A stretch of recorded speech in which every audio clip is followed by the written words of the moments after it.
हिंदू धर्म के 4 धामों में से एक द्वारका धाम को भगवान श्री कृष्ण की नगरी कहते हैं। द्वारका धाम गुजरात के काठियावाड़ क्षेत्र में अरब सागर के समीप स्थित है। श्री कृष्ण की द्वारका नगरी के जल विलीन होने की कई पौराणिक कथाएं प्रचलित हैं। चलिए जानते हैं भगवान श्री कृष्ण की द्वारका नगरी के डूबने के पीछे क्या वजह थी।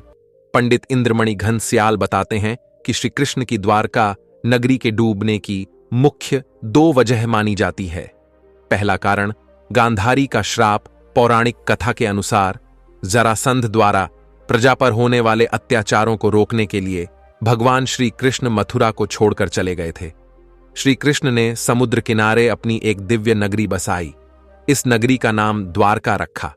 माना जाता है कि महाभारत के 36 वर्ष बाद द्वारका नगरी समुद्र में डूब गई थी। महाभारत में पांडवों की विजय हुई और सभी कौरवों का नाश हो गया था।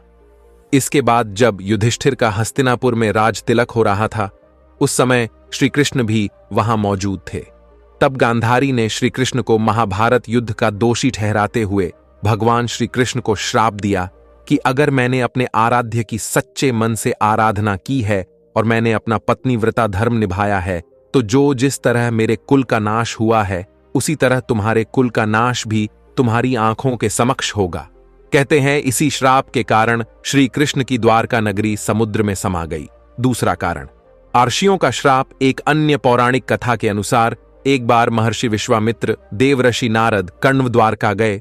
तब यादव वंश के कुछ लड़के ऋषियों के साथ उपहास करने के प्रयोजन से श्री कृष्ण के पुत्र सांब को स्त्री वेश में ले गए और ऋषियों से कहा कि यह स्त्री गर्भवती है। आप इसके गर्भ में पल रहे शिशु के बारे में बताइए कि क्या जन्म लेगा।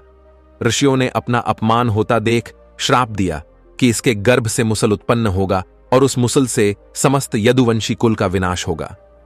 जब इस घटना का पता श्री कृष्ण को चला तो उन्होंने कहा, यह अर्षियों की वाणी है, व्यर्थ नहीं जाएगी। और अगले ही दिन सांब ने एक मूसल उत्पन्न किया।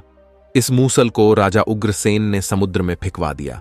साथ ही श्री कृष्ण ने नगर में घोषणा करा दी कि अब कोई भी नगरवासी अपने घर में मदिरा नहीं बनाएगा, क्योंकि कृष्ण नहीं चाहते थे कि उनके कुल के लोग और संबंधी मदिरा के नशे में कोई अनुचित व्यवहार कर परिवार सहित एक दूसरे का नाश कर बैठें। क्योंकि आर्षियों की वाणी तो सच होनी ही थी। धार्मिक पुस्तकों के आधार पर महाभारत युद्ध के 36वें वर्ष में द्वारका नगरी में बहुत अपशकुन होने लगे थे। कान्हा ने सभी यदुवंशी पुरुषों को तीर्थ पर जाने के लिए कहा। इस पर सभी लोग द्वारका नगरी से तीर्थ के लिए निकल गए। प्रभास क्षेत्र में आने पर विश्राम के दौरान किसी बात पर ये लोग आपस में भिड़ गए। यह बहसबाजी झगड़े में बदली और झगड़ा मारकाट में बदल गया। इस दौरान आर्षियों का शाप इस रूप में फलीभूत हुआ कि सांब ने जिस मूसल को उत्पन्न किया था, उसके प्रभाव से प्रभास क्षेत्र में खड़ी एरका घास को लड़ाई के दौरान जो भी उखाड़ता, वो एरका घास मूसल में परिवर्तित हो जाती। ऐसा मूसल जिसका एक प्रहार ही व्यक्ति के प्राण लेने के लिए पर्याप्त था। इस लड़ाई में श्री कृष्ण के पुत्र प्रद्युम्न भी मारे गए। अंत में सिर्फ श्री कृष्ण, उनके सारथी दारुक और बलराम बचे।